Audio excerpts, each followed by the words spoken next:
What's up, everybody? My name is Demetri Kofinas, and you're listening to Hidden Forces, a podcast that inspires investors, entrepreneurs, and everyday citizens to challenge consensus narratives and to learn how to think critically about the systems of power shaping our world. My guest in this episode is Renée DiResta. Renée is the technical research manager at the Stanford Internet Observatory, where she investigates the spread of narratives across social media and how actors leverage these networks and the information ecosystem to exert various forms of influence. She works directly with policymakers to help them understand the nature of the challenge that these platforms pose and what we can do about it, which is exactly why I asked her to come onto the podcast today. Because the recent Twitter Files revelations have presented us with yet another opportunity to have a badly needed conversation about the power of these platforms, whether or not we feel comfortable with that power in the hands of a private company or anyone for that matter, and how we want to regulate them, what exactly we can do to bring transparency and accountability to the content moderation process so that we get outcomes that are more in line with what we want and that don't cater to our worst impulses and desires. For those of you who are new to the program, Hidden Forces is listener supported.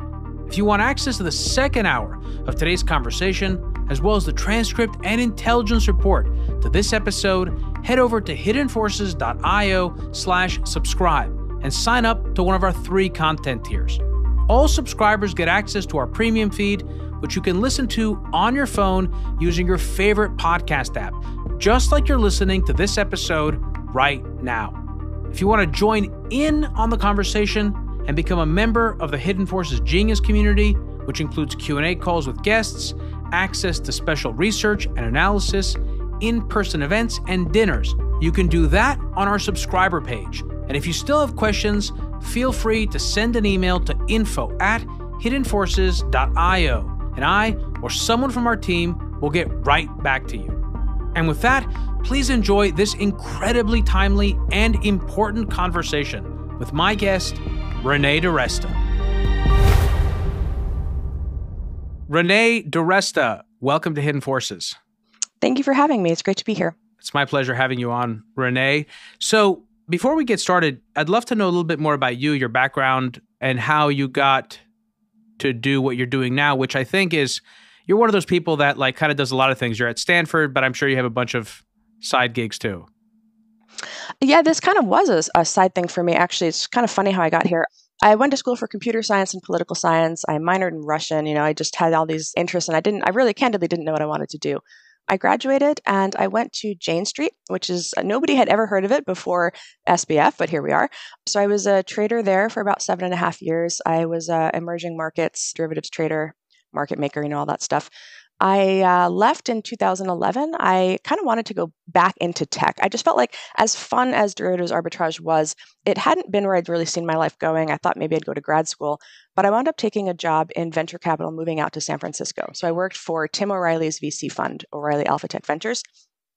I really loved it because it let me meet people. My last job had been meeting nobody, just doing spreadsheet, quant work. And then all of a sudden I had this job where I was talking to people, hearing all these ideas. I thought it was a great place to be. Around that time, I also got married and had a baby. So 2013, I had my first kid. I will say that the transition from quantity Wall Street work to venture capital was really, really different. And I started feeling like my quantitative skills were all like kind of atrophying. Like all I did was do coffees and talk to people about their visions. So I started taking a bunch of data science classes and doing things just to feel like I was still kind of stimulating that part of my brain. And I got really interested in the topic of vaccination rates in California, because all of a sudden I had to put my kid on these lists to get him into preschool. So I pulled down 10 years of California Department of Public Health data, and I was just, I was making kind of looking at trend analysis over time, and I felt like we'd really hit this weird place in California where people were just being opted out of vaccines. This is actually relevant to the story. So I leave venture capital, I go and I co-found a company in supply chain logistics, looking at derivatives for commodity traders. Again, it sounds very weird, but I was really interested in supply chain efficiency. I had done a lot of hardware investments when I was a VC, and I felt like there was this new world opening up as people were manufacturing in other places, but a lot of the supply chain problems had not been solved. And so my interest was actually in container shipping and in making that market more efficient. So while I'm doing my container shipping day job, I also at the same time become very, very interested in the vaccination problem in California again, because the Disneyland measles outbreak happens. And I really felt like we'd entered this weird world where the conversation online, which was stridently negative towards vaccination, if you searched any hashtag related to vaccines, it was all anti-vaxxers. And this was again about MMR and autism and the sort of conspiracy theories about that at the time, the kind of lie that would never die. So I had my day job in which I was doing this supply chain stuff, and then my night, my kind of night hustle, if you will, where I was just kind of mapping the ecosystem, trying to understand how the anti-vaccine movement had become this force. And in the course of doing that, I started looking at things like recommendation engines, manipulation of Twitter trends, ways in which the public conversation was being shaped in a particular way. I was, again, because my time in VC had me on social platforms quite a bit. Every VC had to blog for a while there, and I had to think of interesting things to say about markets and such. I'd gotten to know a lot of people at Facebook and Twitter, and I started periodically sending notes just saying, why is your recommendation engine pushing me this group? Why is it trying to get me to join anti-vaccine parenting groups? Like, what is the purpose of this? It seems like you're doing this because this is a highly active group, but is that really the metric by which we should be proactively recommending content to people? So I became kind of something of an activist actually on that front, just arguing in favor of what I thought was more responsibility in design, more responsibility in curation and recommendations. And through a series of absolutely bizarre events, I started writing about this. I pitched an article to Wired. Wired took the article. I was documenting the spread of anti-vaccine networks and communities, some of the kind of earliest data analysis that made it out to the public, trying to tell the story to the people. And the Obama administration reached out and they said, hey, we see you're doing this work on anti-vaccine activists, and this is early 2015. We're trying to understand the spread of ISIS narratives on Twitter. That was a thing that was very much also part of the public conversation at the time. And they said, we're inviting some people from different disciplines to come down and look at this problem. What is the dynamics of ISIS on Twitter? And would you come and participate in that project? And it's very hard to say no to that. I said, I know nothing about terrorism. That's not my area, but I do think this is an interesting question, right? How does public opinion get formed? How do people join online communities? How do inadvertent nudges shape the direction of people's lives on these platforms?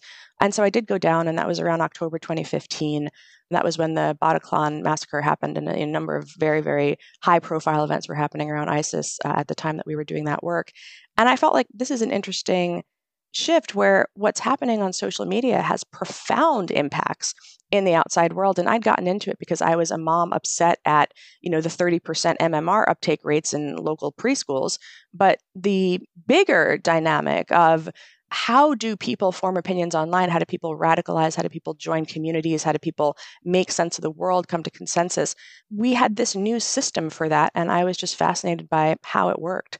So that was what kind of took me into this. I eventually felt like I was spending more time on my side hustle than my company, which is always an indication that you should step out, right? And so that was what I did.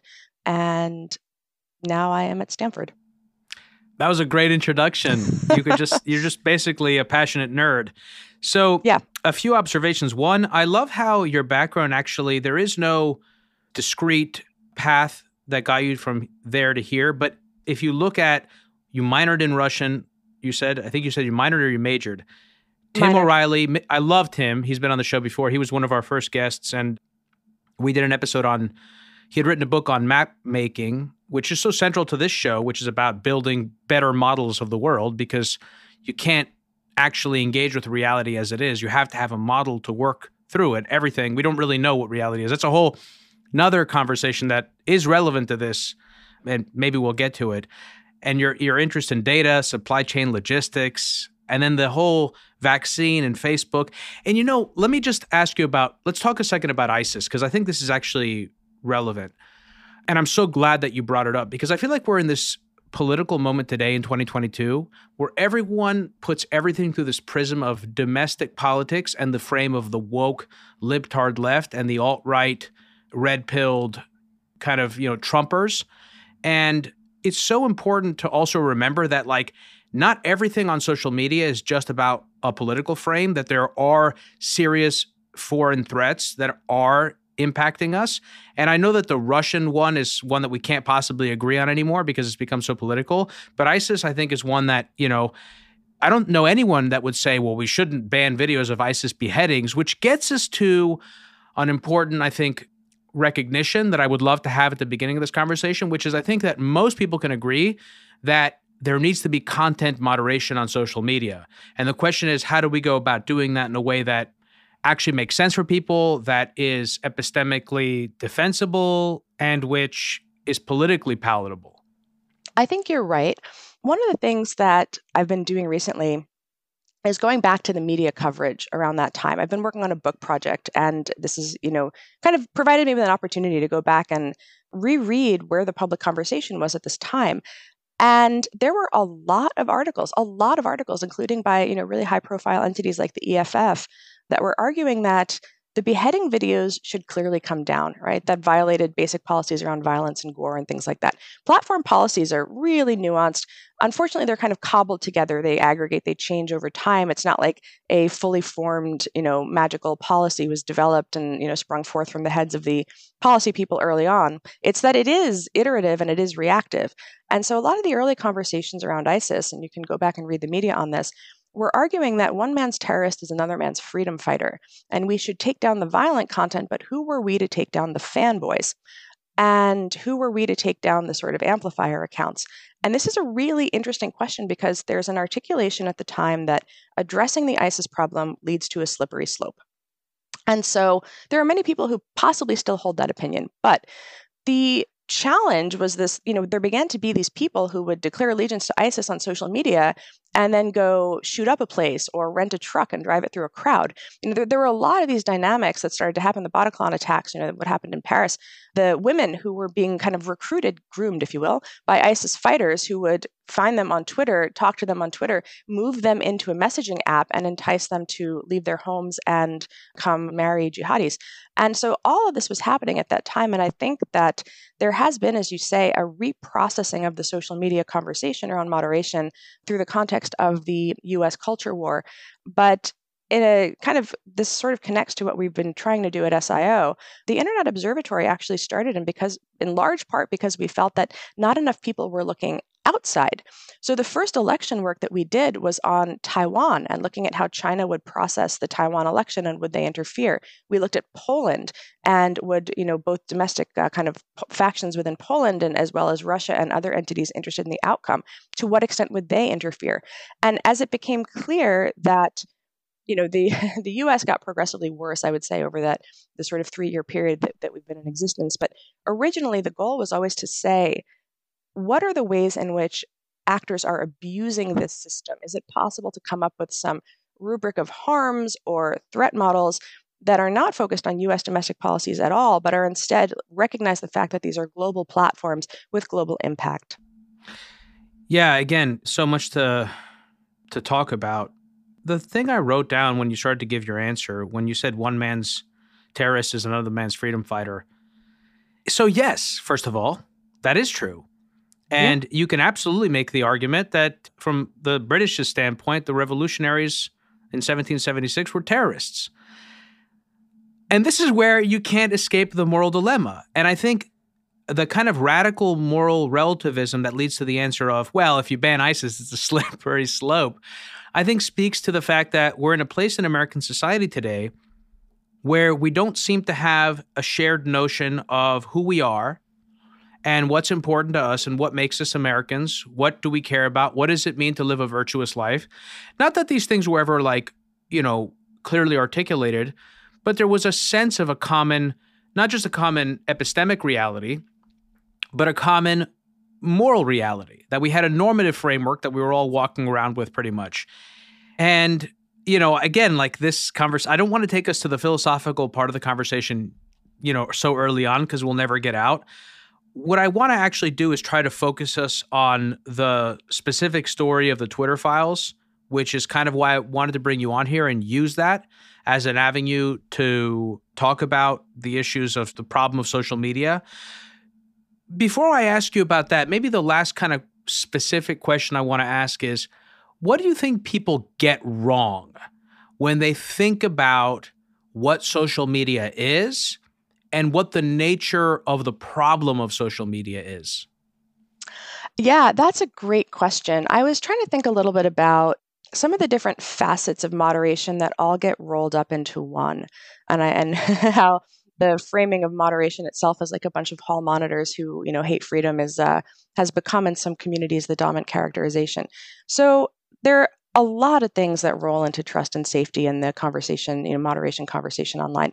First, there are things that are demonstrably illegal, right? So that's the sort of child exploitation materials. Terrorist content is, again, the obviously the violence videos are kind of held separately. Incitement to violence, of course, is also held aside. But then after you get past that, you start to get into the thornier questions. So even as the ISIS conversation was unfolding, there was, you might recall, also the kind of Gamergate was one of the other big issues that was happening on Twitter in the 2014-2015 timeframe. And that tied into notions of brigading and harassment. Remind me what Gamergate was again? It was just briefly. Oh boy, the trying to remember all the specific details, but there was a allegation that a journalist had been unfair in a review of a game because she had some sort of romantic relationship with one of the other parties involved, and this person had allegedly cheated on an ex-boyfriend who had written a whole long kind of article alleging that I think her games were being reviewed by people who she was having romantic relationships with. And so on sort of one side of the kind of argument from the people who were really outraged about this was that this was a debate about ethics and journalism. But what it translated into was quite a lot of harassment of some of the women who were involved in the broader story. And the ways in which the brigading and the threats, all of a sudden people, I think, began to realize that the internet could reach you, right? And the feeling of a whole lot of people in your mentions screaming at you, threatening you, and sometimes doing things like doxing, like posting your home address and various things like that, led some of these women to have to leave their homes. They felt very under siege. They felt very under threat. And there didn't seem to be a clear policy guideline in place to address that problem. And there were a lot of, again, this brigading and harassment thing. You might remember also at the time, Twitter's tools for users to block and mute en masse they didn't really exist. So it placed a lot of onus on the targets of those mobs. I think it also showed people that online mobs could silence their targets, right? So this was an interesting dynamic also in which free speech and the argument that they were just speaking freely, they were just criticizing these people because of their output or their commentary or their opinions, but that the free speech of the people in the brigade was the important speech to consider. And then as people were being pushed out of the conversation because they felt that they were being targeted and threatened, there were some interesting debates about, well, what about the freedom of assembly, right? Which is also sort of a First Amendment right, your right to be in a conversation at all. And this does tie in some ways to our notion of social media as a public sphere, because there are kind of time, place, and manner restrictions on speech in the real world that are not necessarily related to whether it violates the First Amendment, but whether it sort of disturbs the peace or targets an individual. And so there are ways in which we have norms and local laws that shape that exchange in the real world. It would be very strange for people to form a literal physical mob and walk around a target screaming at them in the real world. This is not a behavior that we tolerate. But because this is happening online, that question of where is the line with the speech versus harassment became very much a somewhat subjective, challenge in policymaking on social platforms. How do we think about your right to speak, your right to participate in a conversation, and also the rights of the target of that speech in that moment? So this is where you start to see Gamergate come into play. And interestingly, some of the first real actions that we see in which Twitter takes down accounts, there was a very high-profile takedown in, I think it was mid-2016, maybe July 2016, where Leslie Jones, the Black actress who was at the time in the Ghostbusters movie, becomes the focus of one of these groups of very, very angry I remember people. that. And they both impersonate her and they also send her really disgusting pictures and things like that. And she leaves Twitter temporarily, and that's where you see Jack Dorsey reach out to her on Twitter, actually asking to have a conversation about this. And then Milo Yiannopoulos loses his account, right? He's permanently banned from Twitter as a result of this. So I think, again, in this sort of conversation around it, a lot of it is processed as if it was purely political speech, but that was not really the dynamic that was taking shape in that time as you see Twitter begin to shift its moderation policies towards recognizing that brigading is very much a risk to the other person's speech as well, and where the balances and trade-offs in that conversation. Yeah, again, so much to unpack there. I just want to, well, I guess a few things. First of all, I want as many people as possible to listen to this conversation and not switch off. But I do think that you have to approach it with good faith. And if you can't do that, then you can't do that. I do think that, as you point out, there are clearly cases which I think are evidence for the need to engage in levels of moderation.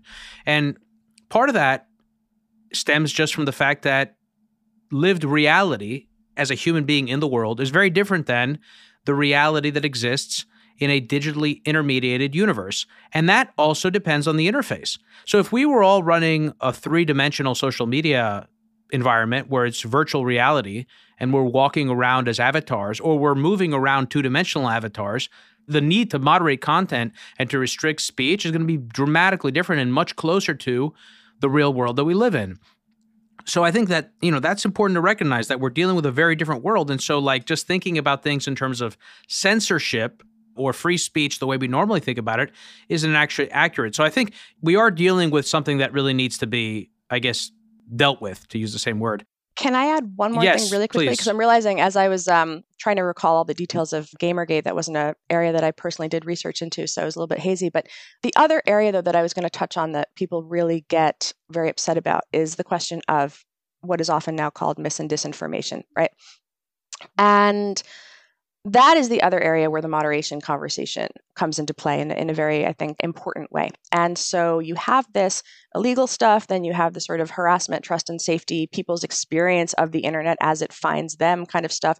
And then the third band where there is, I would say actually there has been some scope creep, is in the mis and disinformation conversation, because that's where you get to the who is the arbiter of truth and who decides what we see part of the conversation. And so that is wholly separate, I would argue, from a lot of the harassment stuff. They intersect in unfortunate ways where people who hold one opinion about COVID harass people who hold another opinion about COVID, and that sort of dynamic. We even see this now with long COVID communities getting very angry at people in the medical establishment who have been very, tried to present fact-based opinions about COVID that disagree with this community. And you even see again these fights that really transcend politics, but again, the norms of online engagement, I think, as you were just noting, are not the same as the norms of offline engagement.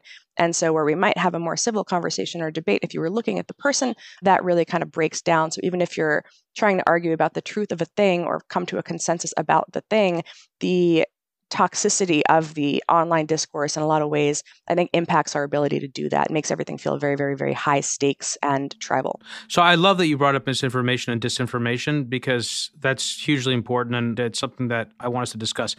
Maybe this is a good time now to do a couple of things. The first is to put forward a framing for talking about how the, quote, left, the right, and how the two sides see this issue, and then also for us to have a conversation about what each of us thinks really matters here. And I think it's also important perhaps to acknowledge maybe our own biases and where we come from on this issue. So let me say what I think, how the left sees this. I think the left sees this largely, first of all, I think the left in America, when I say the left, I think they're institutionalists. They see themselves as guardians of the institutions. I also think that they see themselves as being the ones in power, in authority. I think there is a kind of moral assuredness. They think that they're morally in the right in a way that I don't know if the right necessarily feels that way. And so I feel like they see themselves as the guardians, and their job is to kind of set the rules, and they know what's best. And I even felt this when I was listening to because I think Lawfare's Lawfare is a really great podcast, but I think it's clearly kind of comes from this perspective in a very intellectual way. And a recent podcast they had that I was listening to right before I jumped on this call with you, they were debating the deplatforming of Donald Trump. And just listening to that, just kind of the way that they were talking about it, I felt like that sort of captures what I'm describing here, which is there is a kind of sense of we're the adults in the room. So that's kind of where the left is coming from on this. And I think they're much more focused on the misinformation problem, protecting, the small minority groups, et cetera. where I feel like the right comes from this is, first of all, I think the right has a sense of aggrievement. I think also they feel like they're outside of the power structure. I think that there's a kind of countercultural element to them. And because they feel like they're not in power somehow, that the media doesn't represent them, they're also very concerned about censorship. And so I think that's kind of the way I see the framing. And in personally speaking, I try genuinely not to, I think more of my friends are on the right in my own world, but I would say that for a while, for the last several years, I couldn't stand the woke left, so to speak.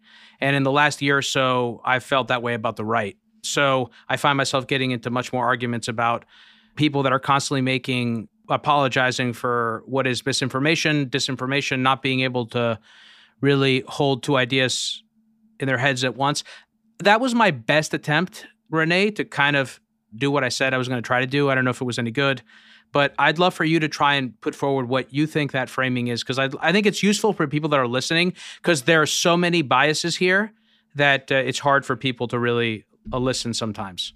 Yeah, no, I agree. I think so. I would say my politics generally have skewed center left for a long time, but center right on education. And, I was really active in my community around school reopenings and things like that during the pandemic. I have 3 little kids. And so I do have, very, very strong opinions about some of the things that happened during COVID, which I try to express constructively, I think there's a lot in what you said. My friend group is actually pretty split, I would say. And I feel fortunate to be able to say that. But they are, I would say, still mostly institutionalists, even those who are conservative. Some libertarian, but mostly still institutionalists. I would say I do think that institutionalist divide, I hesitate to say even divide, because I'm like, institutionalist versus what, People that want to tear the system down. I think there's a strong element of that on the right, that they want to burn it down. Absolutely. And this is why I can't get there most of the time, because it's this weird accelerationism where I'm like, okay, you burn it down and then what happens? Like, what is the magic by which things reconstitute themselves? Most people haven't thought that far through. And I think there's also an element of, there's a kind of infantile anger, kind of like, I'm angry and I'm going to have a pout and I don't really care. And I'm just angry. And it's not a constructive energy, I think. No, it's not. It does come from aggrievement, and which I will say I do think kind of social media tribalism really perpetuates that aggrievement. It lets people really sort of stew in that aggrievement. I think there's actually, there's design reasons, but, reasons why that happens. And we can talk about that later, just ways in which we can, even holding moderation aside, just think about the ways in which we are put into, it's not the public square, it's the arena.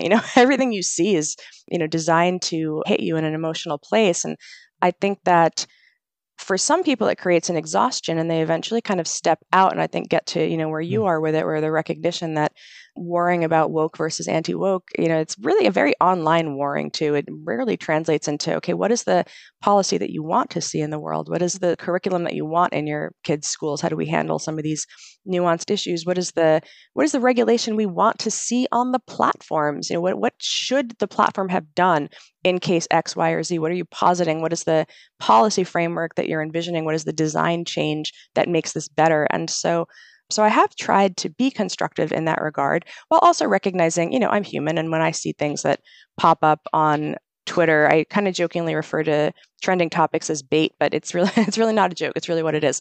Where I see a keyword, it pushes me something that has 2,000 tweets, and inevitably it's about like San Francisco local politics or something. And I'm like, damn those people, I too need to weigh in on this.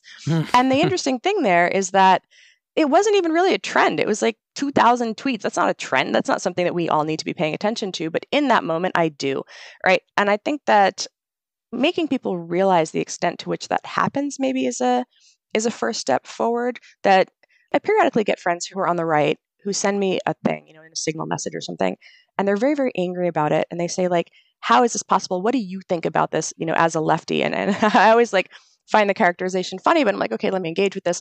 And I would say maybe 8 out of 10 times I can say, honestly, like, I did not even see this.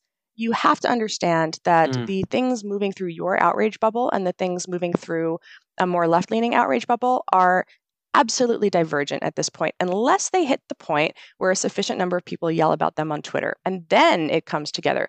But there are these moments where, some random nut did something on some random social platform, and the one small faction of the internet is wildly aggrieved about it and nobody else can see it. And that's where I think the reason the moderation question remains interesting for social media in particular is that everybody has been on very large platforms. That is our experience of social media as a society, not only in the US, but elsewhere.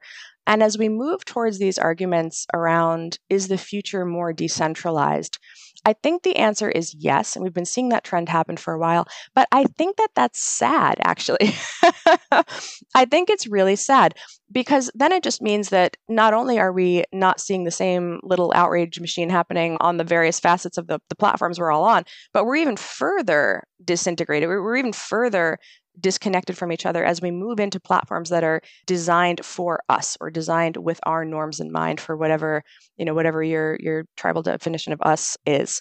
So that's where I think that inability to come to consensus, that constant loggerheads, is actually one of the real key problems that social media has exacerbated. I don't know that I'd call it echo chambers, right? The social science research on that suggests that it's not a problem of not seeing other information. It's possibly, in fact, a problem of seeing the most highly toxic or highly controversial or most, intense culture war issues through two different lenses on one platform that creates that arena-like dynamic. Again, so many things to talk about here. So one of the analogies that came to mind when you were describing what it's like to get, a trending topic with 2,000 people who are talking about it is kind of like we're all sitting in our homes and we have our own private robot that gives us information about the world at any minute. And that robot is the only thing that's connected to the outside world, and it's getting updates and it's filtering that based on, things that will make us happy or that we'll respond to. It has a very specific objective, and that objective isn't necessarily aligned with what you want. Or maybe it is, but maybe not what you need. Or were there two different terms for what you want right now? That's versus an interesting question, right? Idealized self versus, what you actually want in this very second, right? This was, I think, Cass Sunstein did a bunch of work on that, asking, the kind of question of paternalism. Do you give people the donuts that they actually want, or do you put the salad in front of them? So I do want to talk about that. And let me say one more thing, and let's put a pin in it, because I want to respond to a few things that you said so that we have them at least listed out. I think that I'm not a huge fan of social engineering. And let me go further, because maybe a lot of people are also not huge fans, but they would say maybe we need to do it. I think that maybe in certain places it's appropriate, but I actually think that we should all have much more control over these technologies and the insights of behavioral science to use them to develop ourselves, our more idealized selves. So, for example, I think you just said it right. You said something like, I want a donut, right? Like, I love donuts. I love ice cream. I love anything with sugar in it, okay? Like, I want that right now. And if you put it right in front of me, I probably would grab it during the course of this interview and eat it. Even though that's not what I really want, because I want to focus on talking to you. I don't want to get a sugar rush. I don't have my mouth to be full and things throwing out of it. And I don't want to get fat. So that's what I really want. But right now I want the donut. So I think that we have the tools. These tools can be used to help people live better lives, but they're not. They're being used to push people towards the most commercially expedient outcomes of the platforms that are built around this ad model. So that's a whole thing that we should talk about. Let's put a pin in that, because I think it's important. Something else that just comes up and just I think is interesting philosophically to ask is, one of the problems about having these conversations in the world we live in today is you need data more than ever, because our subjective realities are swamping us. I think I have a probably far less accurate, objective view of the world than I would have had 20 years ago. So what I was going to say is it feels like the world's become more narcissistic, and narcissism is good for the ad model. And I think that's kind of what's going on there. I'm just curious. I want to throw that out. And then you're thinking about decentralization. I just wanted to say, decentralization has become such a buzzword, and it really doesn't really mean anything anymore. But I do agree that in order to have, the web was far more decentralized than it is now. Decentralization exists on a spectrum and at different places. I think the thing is, you can't really have decentralization without consensus. And in this case, what we're talking about is consensus reality. Okay, right. So like we can argue about whether there is an ontological reality. We're never going to agree on that. We're never going to find that out. because we're approaching that from our own subjective view of the world, irrespective of whether we're on social media or not. But I think what we really mean when we talk about reality is consensus truth, consensus reality, the communally lived experience of what is real, so that if someone's running down the street butt naked saying there are aliens coming, you're like, well, that guy's out of his mind. We can all agree on that, but I can't prove it with logic necessarily. Okay, I can't prove it philosophically, right? Because maybe he actually sees the aliens and the rest of us are totally blind. So I just wanted to kind of list all those things out. Let's go to the top one, because it sounded like you had something that you wanted to say about the private robot and that analogy. Yeah, sure. Your social engineering. So I would say it's interesting because one thing that's really struck me, again, I alluded to in 2015 talking about the recommendation engine. My experience, I had a baby, my Facebook feed changed completely. And there's a reason for that, right? All of a sudden, I'm posting baby pictures. Facebook is processing those pictures. It knows that it's a baby, right? I am talking about my baby. The words, the text I'm using describe my baby. I'm talking about how my baby won't sleep. I'm talking about, I had a kid and I had no friends around with kids, and I'm pretty far from my family. And this, I think, is that feeling of like social disconnect is very much a part of this. And so who do I turn to? Well, I turn to the internet. How do I find information? And so I'm communicating to Facebook, and then, of course, Instagram and Twitter and all the others work largely the same way. I'm communicating that I have this new interest. And in response to that, the recommendation engine sees an opportunity to start showing me new and different types of content. And this is advantageous for the platform, because if I join new communities, Facebook, we used to bring our social graph. You talk about the decentralized web. That's very true. Web 1.0, everybody's on blogs, but, it's hard to find stuff. It's hard to find your people. It's hard to find you're relying on these kind of garbage search engines. If you are a blogger, nobody's really disseminating your stuff. You're going through these complicated blog rolls and other ways to try to get your content out there. But what social media does is first it pulls everybody in with their real social graph. So these are people you actually know, and your original community was probably people you knew in the real world. But as it kind of taps that out, it starts to show you new things, to push you new interests. So that is social engineering. So social engineering is foundational. It's more a question of how it's done that I think is interesting, because for me, I found that recommendation that as a new mom, I should join anti-vaccine groups. I actually found it profoundly unethical, I'll be totally honest. And the reason is that at a time when I was really concerned, about SIDS, right? You spend your first 6 months of your kid's life hoping they don't die in the middle of the night, right? When I was really concerned about, am I doing the right thing? Is my baby normal? This period of intense insecurity. What it pushes me is communities that are equally insecure, but are almost kind of self-radicalizing. I joined a couple of the groups because I wanted to see what is happening in here. And I created a whole separate account to go join them, because I actually by this point didn't want it to kind of corrupt my main account experience. I was like, God, I'm going to reinforce the recommendation engine and tell it that this is in fact what I want to see, which in my day-to-day use of the platform was the farthest thing from the truth. But I did go and I created an account and I joined a lot of these groups. And what started to happen was that I got some great kind of visibility. I didn't engage, I just wanted to read, but I got some great visibility into the real deep fear that was pulling people in. The ad campaigns that Facebook was, taking money from these groups as they wanted to promote themselves also, were pictures of infants who died of SIDS, and trying to make this connection, which is totally false, that the vaccines caused the SIDS deaths. And so there are people who are coming in, my God, I saw this ad, I need to know the truth. Is the government covering up the fact that vaccines cause SIDS? And it's really people who are deeply, deeply fearful, as I was, and so I understand that from an empathetic point of view. And so my kind of rage at the situation was not at the other moms or the people who were getting sucked into this. It was at what I saw as the profiteers, and two classes of profiteers. First, the platform, right? Why on earth are you accepting money to push this content out to people? It is so demonstrably false. And there were stories, you would see these horror stories in the groups in which babies would actually die because the parent had refused the vitamin K shot, because they had heard that a shot to prevent brain bleeds was really secretly a vaccine. And there would be these stories that would come out where children would be really harmed by the information that was moving through these groups. I can think of 3 or 4 particular cases that were heart-wrenching. And so I started writing about that. Is this the ethical choice? You can argue that it should stay on the platform, right? That these people have a community and there's nothing outside the norms of First Amendment discourse or anything else related to that community. But why are we pushing it to people? And that was, for me, this question of, there's no neutral in an algorithmic recommendation.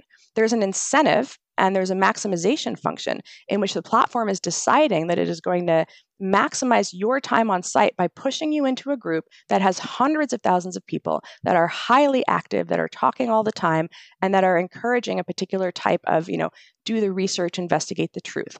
And what wound up happening with that account was that as I joined anti-vaccine groups, it started pushing me flat earth and chemtrails. And I thought, okay, it is tied to the kind of pantheon of, sort of pseudoscience topics. But then it started to push me Pizzagate. And then subsequently, about a year and a half later, QAnon. And so again, it was the fact that the recommendation engine was proactively, even I had never heard the term QAnon when it first pushed it to me. It was long before major media coverage of it. And I thought, my God, we have this system that's just pushing this stuff out. There is no neutral. And so the question is, what is your maximization function? That actually, I think, is the question that we really need to be asking and interrogating here, even as we talk about reactive moderation. The question is, what should we be pushing people into? And then the other point, because I feel like I've gone on, long enough in this answer, but the other point that you mentioned is this question of narcissism. And I think the other thing that was in that group that I found outrageous were the influencers. And these were the people who many times had no children. That was the thing that really kind of blew my mind about this, but who had found a community of people who were deeply fearful. They didn't want to vaccinate their kids. They no longer trusted the idea that they really came to believe that the government was covering up this conspiracy about MMR and autism. And so they would offer, you can buy homeopathic vaccines on my website. You can visit my Amazon store and buy my, my Kindle single or whatever kind of media I've put out on this. And so there was a grift there. Oh, your kid has measles. Don't trust the government. Instead, take a whole lot of vitamin C, right? And by the way, I have this vitamin C up on my website and you can go buy it there. And it's the best vitamin C you're going to get because the Walgreens vitamin C is Big Pharma's vitamin C. And it was just this grift that I found it outrageous. So I felt like there were these two kind of financial motivations that were happening kind of behind the scenes that were powering so much of this ecosystem.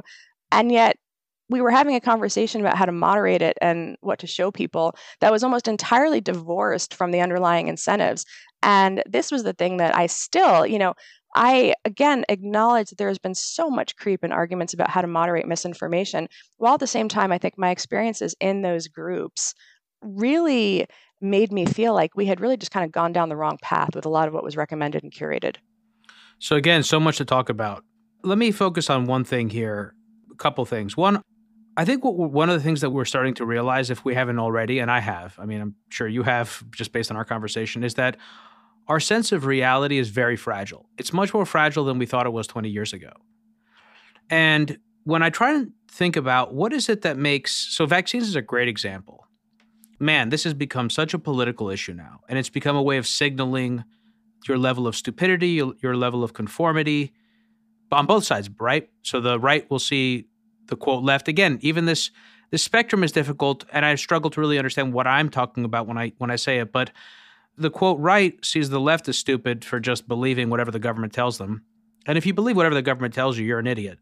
And I agree with that. And if you're on the left and we'll look at the right and say, well, the right just doesn't believe anything the government says just because the government says it. And I agree, you're an idiot. If you just see anything that the government says and says, I'm just not going to believe that, it's disinformation, it's misinformation, you're also an idiot.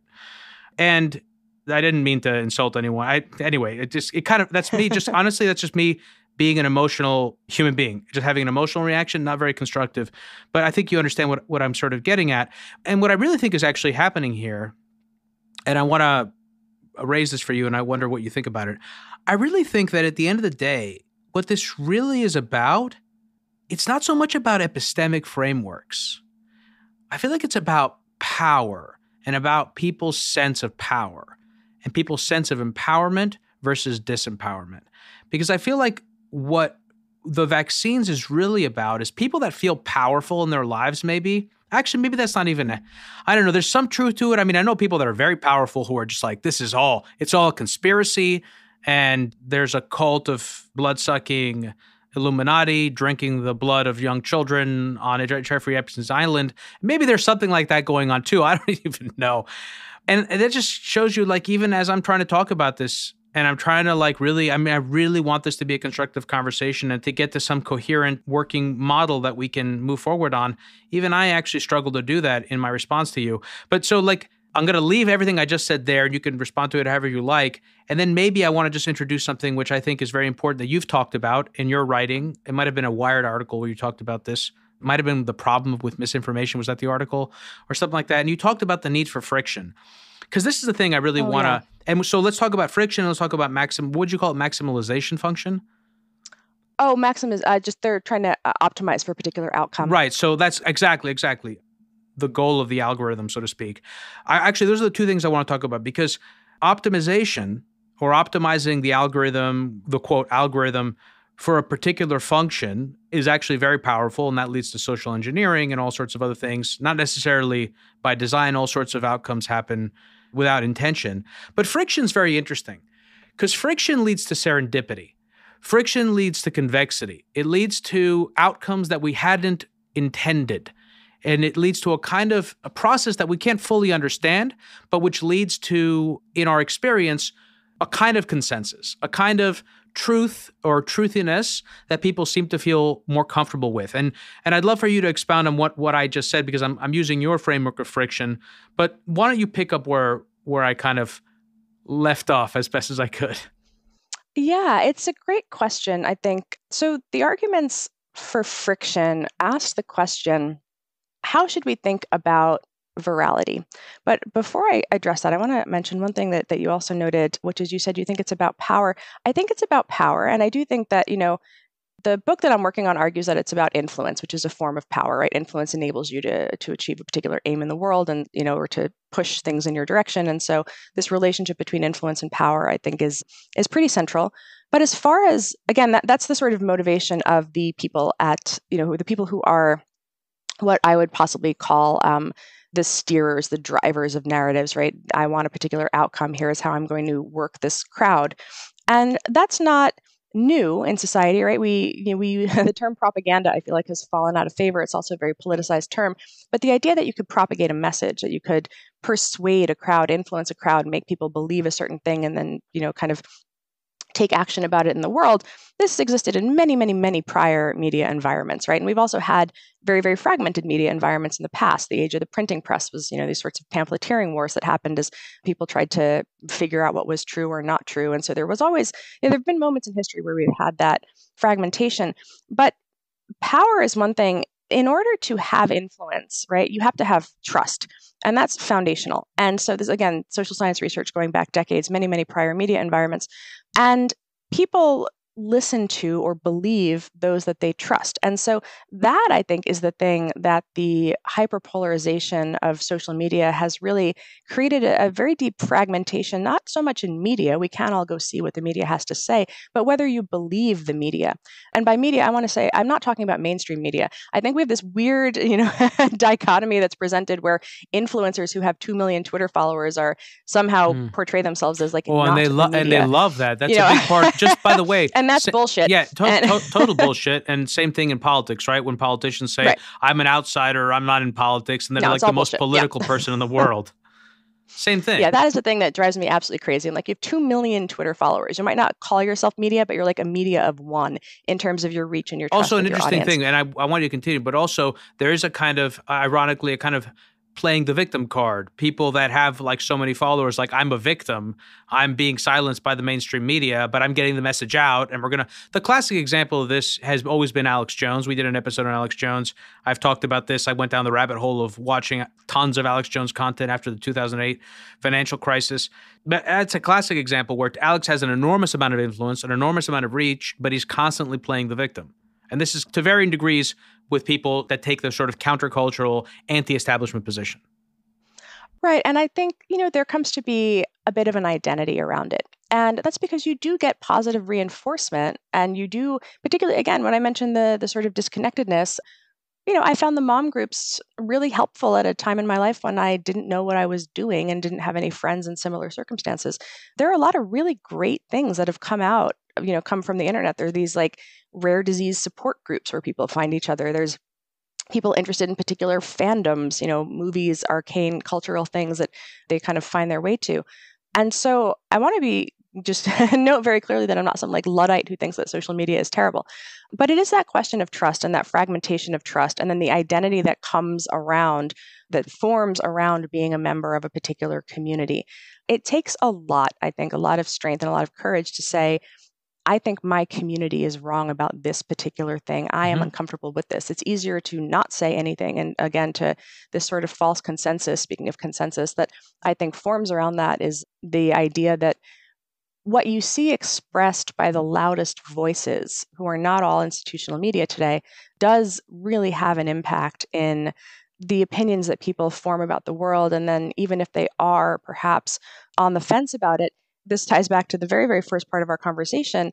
If you express the thing that is counter to the values of the community that you've set yourself up into, you risk a kind of ostracization, but one that happens in a very public way. And that's where the harassment mobs kind of come back into the conversation. You express something that perhaps deviates from your particular community's opinions about a particular thing. It's easier to stay quiet and not attract that kind of harassment, not attract that kind of brigading, because really, as everybody has seen, these sort of cautionary tales, do you want to be the main character of the internet today? Why on earth would you want to speak up? And so in a way, the ecosystem that we've developed reinforces a form of ideological conformity within the group that I think is actually really terrible. And I'll say, I follow a few people who I've come to know personally who are much more on the, kind of right, what I'd say like right wing, not even center right, not even moderate right. And I've seen some of them try to push back a little bit against sort of the most excessive opinions, sometimes around the January 6th hearings and things like this. And I'm tempted to like the tweet, but then I also know that I'm not doing them any favors, because then like some lefty lib from Stanford is liking their tweet. And so what does that say about them? What does that say about their opinion when somebody on the other side actually agrees with it? And we put ourselves, I shouldn't spend this much time thinking about this stuff, but people will literally go through your likes to try to find evidence of like ideological deviance to to like shame you among your own community, which I think is what people are actually afraid of, not so much the other community. So when you have high profile influencers who are really reinforcing a particular framework, this is what it means to be a good conservative, this is what it means to be a good liberal, et cetera, I think that visibility is actually really toxic. And I don't actually know what we do about that. Yeah, so we're going to talk about that in the second hour, Renee. I also want to mention something that popped in my head, which is, Richard Nixon constantly felt like he was a victim. He was a victim of the press. He was a victim of the sort of the Harvard establishment. He was president of the United States. He was one of the most powerful, if not the most powerful person in the world, and he felt that way. So I think there's something interesting about that too. I don't know that it's necessarily a social media thing. Not that you were saying that. I was just kind of thinking it through. Well, it gives people a mission, though, right? That's the thing that I think that people are often at this point quite devoid of something that, provides them with meaning, right? This is something where many people have written about this in the context of like Bowling Alone and some of these other, kind of they're removed from community and they also don't have a mission. They don't feel, they're not goal oriented in their lives. And so when you become part of an online community that gives you not only the validation of finding people like you and realizing that you've kind of found your people, but also has a mission, which is there's that other group of people over there and we don't like them and we're going to spend a lot of time fighting with them. Then all of a sudden you have an adversary, you have an opponent, there's something to do. And again, I feel that on an empathetic level, when we were in California asking the question of should we strengthen vaccine requirements in schools, I was very, very involved in that political campaign because I really believed in it. And I will say that I felt like there was a goal that I was working towards and something that I felt would be helpful for my children, right? And so that's where you see the rise of online activism. It's because it gives people a direction. And it's hard to, I think I don't really feel morally equipped to say this direction is good and that direction is bad because this is where the subjectivity comes into play. But I am consistently interested in people who have a very, very they're really kind of like Twitter brawlers about particular issues. They really deeply care about a particular issue. But if you ask them, what have you done to change this in your community? What is the policy you have put forth? What is the curriculum you have put forth? What is the positive change that you want to make in the world? There's a feeling that they're not actually empowered to do that. So being mad on social media provides them a sense that they are doing something. They're yelling at other people, And so it turns into almost this, we used to call it like clicktivism, right? Like you would like click your thing instead of actually going out and voting or whatever. I think that that's really core to it, that sense of validation and mission that a lot of these conflicts and culture war in particular gives to people. And I wish that there were more outlets for something positive, again, in the real world and everyday life to kind of minimize the thrill and value that people get from this. Well, I think that's great. And I want to use this opportunity to move us to the second part of our conversation, Renée. But I think that, again, that speaks to power, which is that social media gives people a false sense of power. You have the power to yell, you have the power to congregate into a mob, but that's not actually real power. It's not constructive power. I want to also say that I just want to, make one point about the vaccines just to kind of, and also Rebecca Goldstein, who was on, there are a lot of guests that have come on the show where we've talked about the meaning crisis in one way or another, but we did one really great episode on this about moral philosophy with Rebecca Goldstein. And I love that episode. That I think was 60 something. So people can go check that out. It's a really great conversation. I love Rebecca. So vaccines is a good example of something, though, that I want to bring up because I want to touch on vaccines. I want to touch on misinformation and specifically foreign disinformation before we move into the second hour, because I think that's where I want to kind of take us next. The vaccines, look, I haven't sat down to really like map this out in a way that makes me feel comfortable, but I was one of those people who felt like there was a lot of stuff that came out of the official institutional bodies that was kind of all over the map. And really, there was a lot of people weren't properly held accountable. We did an episode with Matt Ridley and Alina Chan, for example, on the lab leak hypothesis. I remember when that first came out, people were, again, like people got banned for that, I believe. Same thing with stuff on the masks, et cetera. I was one of those people who I did eventually take a regular double dose of the vaccine. I didn't do it right away. I remember I was on a podcast with a guest who rushed to get one right when it came out. And she said she's felt a sense of relief. And I was like, I don't even know. I would not go rush out and get a vaccine. I'll let you rush out and get the vaccine. I was like, I'm going to take some time, talk to some doctors, think it through, and then I'll go get the vaccine if I feel like I'm going to get it. And I don't want anyone to pressure me to get it. And there was all this, again, misinformation also coming out of institutional bodies or people who were kind of in those positions talking about natural immunity versus vaccine-induced immunity, whether or not you were protecting other people by getting the vaccine, et cetera. I did not get the booster. I have no intention to get the booster. I also got sick, et cetera. I've really taken a responsible approach, as responsible as I could, and ultimately I relied on doctors in my own world to make a decision about what I'm going to do. And I think the vaccine is a great example where lots of people on the left really just got this wrong, left and right. And people on the right, I think, also, whether some of the more radical voices that are kind of pointing to mRNA technology run amok on your cells and blah, blah, blah, whether they're proven correct in the end, I don't know, because the reality is you do need longitudinal studies for these.